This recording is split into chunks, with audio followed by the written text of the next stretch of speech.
Ilia Topuria and Islam Makhachev represent the two sides of modern MMA's evolution, the artist of explosion and the architect of control. And while the world often celebrates their highlight reels, their knockouts, their power, their dominance, the true story hides beneath the canvas. It's in the grip, the leverage, the invisible battle of inches that only those who felt the mat understand. This is the story of how two men mastered grappling in their own way, and how one built a dynasty from it. Ilia Topuria was born in Georgia, a place where wrestling isn't just a sport, it's part of growing up. From the dirt mats of his homeland, he learned the earliest laws of control, balance, pressure, and posture. But when his family moved to Spain, that base transformed. The raw Greco-Roman instincts of his childhood merged with the refined art of Brazilian Jiu-Jitsu. In Spain, under the Clement brothers, Ilia found his second home on the mat, earning his black belt, mastering the language of chokes, transitions, and submissions. He didn't come from a system. He came from struggle, learning to blend two worlds into one. Wrestling gave him the base. BJJ gave him the finish. That combination made him lethal in the chaos of MMA, a fighter who could dictate the pace whether standing or grounded. Islam Makhachev's story, meanwhile, was carved in stone long before he ever entered the octagon. In Dagestan, you don't choose grappling, it chooses you. From an early age, Islam trained under Abdul Manap Nurmagomedov, the father of a philosophy, not just a fight team. He learned combat sambo, judo, and freestyle wrestling all as one unified system, a style built not for tournaments, but for domination. While Ilia learned the grace of the GI, Islam learned the grind of the mountain. While Ilia was taught how to flow, Islam was taught how to break rhythm. He became a two-time combat sambo world champion, a title recognized across continents, a medal earned through control, precision, and calculated violence. From that day on, Islam Makhachev didn't just grapple, he engineered fights. When you watch Ilia Topuria grapple, it's like watching a storm that chooses when to strike. He doesn't chase takedowns or scrambles, he waits for the moment to flip the script. His strength, his balance, and his instincts are elite. When the fight hits the ground, he's always 2 moves ahead. His arm triangle finish of Bryce Mitchell at UFC 282 wasn't luck or timing. It was control disguised as chaos. Mitchell, a pure grappler, tried to pull him into deep water. Ilia stayed calm, passed guard, and slowly tightened his grip like a hunter closing a trap. That's not accidental. That's understanding. But Islam Makhachev, he doesn't wait for chaos. He creates it. He takes you down not once, but over and over until you stop resisting. He doesn't need speed. He has inevitability. His grappling is a slow drowning. You fight for air, but he's already 3 steps ahead. Watch his fight with Charles Oliveira, a man considered by many the best submission artist in UFC history.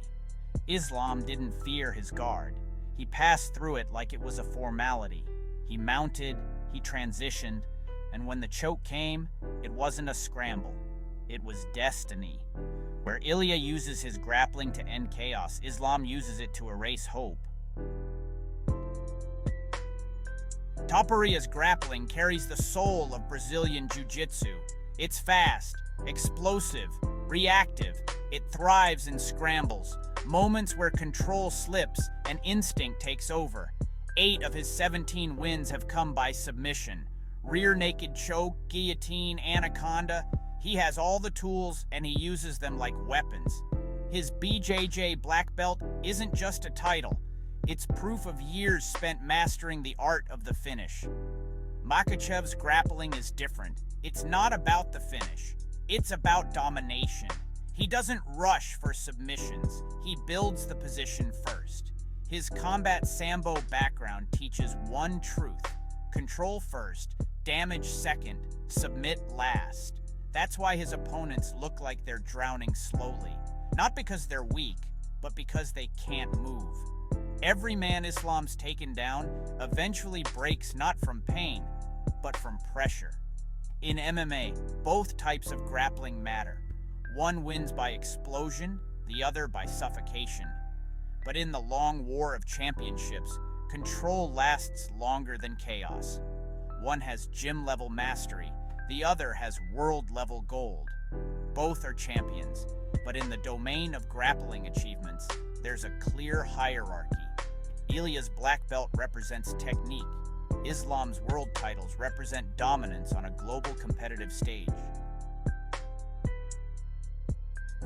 When Ilia grapples, it's like electricity. It snaps, shocks, and changes everything in a second. He can explode out of bad positions, turn defense into offense, and reverse the flow of a fight in one move. It's the grappling of a striker, weaponized for control, used only when necessary. He rarely initiates the ground fight, but when it finds him, he owns it. Islam's grappling is different. It's a system. Every grip, every trip, every frame is planned. He doesn't rely on strength. He relies on structure. He takes away your movement, your air, your choices. His grappling is the art of inevitability. Once he gets a hold of you, the outcome feels pre-written. That's the difference between a fighter who can grapple and a fighter who is grappling. Ilia's grappling is a weapon. Islam's grappling is his identity. The numbers tell the story. Ilia Topuria has never been out-grappled inside the UFC. His takedown defense stands tall, his balance unmatched. But he rarely uses grappling offensively anymore, because his hands end fights faster. He's evolved into a striker who can't be taken down, and that's his secret power. Islam Makhachev, on the other hand, has built his reign from the mat up. He averages nearly 3 takedowns per fight and holds one of the highest control time rates in the UFC. He has finished 3 of his last 5 wins by submission. And even in his striking victories, the threat of the takedown defines the fight. Topuria wins through impact. Makhachev wins through inevitability. Both dominate, just in different dimensions. Grappling isn't just technique, it's mindset. When Ilia steps into the cage, his confidence radiates. He knows he can finish you anywhere. That confidence allows him to fight loose, to strike without fear, to explode out of danger knowing the ground isn't his enemy. His grappling gives him freedom. Islam's mindset is different. His confidence comes from control. He doesn't chase freedom, he chases order. When he closes the distance, the fight slows down to his rhythm. He doesn't care about power or flash, only pressure. That's why even elite fighters fold under him. They don't lose because they get caught. They lose because they can't breathe. 2 philosophies, both deadly. One uses grappling to escape. The other uses it to imprison. Both climb to the top using their own formula: striking, wrestling, submission, composure. But only one reached the pinnacle through grappling itself. Islam Makhachev didn't just win his title.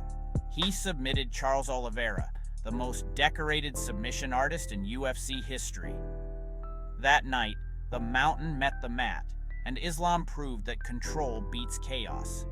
Ilia Topuria, too, claimed his throne by striking, but that belt rests on the foundation of his grappling, because no one can drag him down, no one can hold him there, and no one can break his base. He's not the grappler who wins by submission. He's the striker who can't be out-grappled. And that's just as dangerous. If we strip away fame, personality, and highlight reels, and talk only grappling, the truth is simple. Islam Makhachev stands as one of the most accomplished grapplers in MMA history. World champion in combat sambo, UFC champion through submission, and a master of positional control. His achievements exist both on paper and on the canvas. Ilia Topuria is a grappler by base, a striker by evolution. His black belt gives him depth. His wrestling background gives him security, but his greatness comes from balance, not dominance on the mat. He can finish you on the ground, but he doesn't need to. And that's his strength, versatility. So if we're being honest, brutally, factually honest. One man lives through grappling, the other uses it as a weapon. One wins through control, the other through chaos.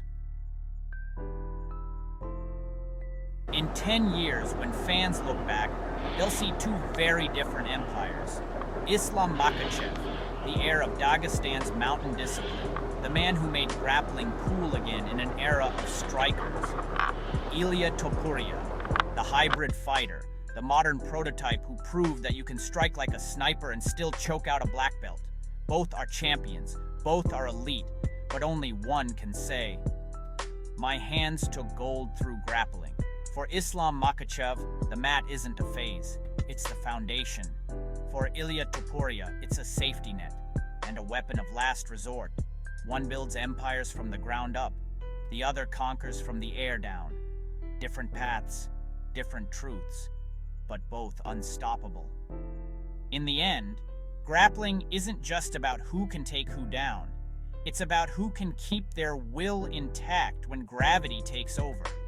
And whether it's the suffocating embrace of Islam Makhachev or the explosive precision of Ilia Topuria, both remind us of one eternal truth in combat.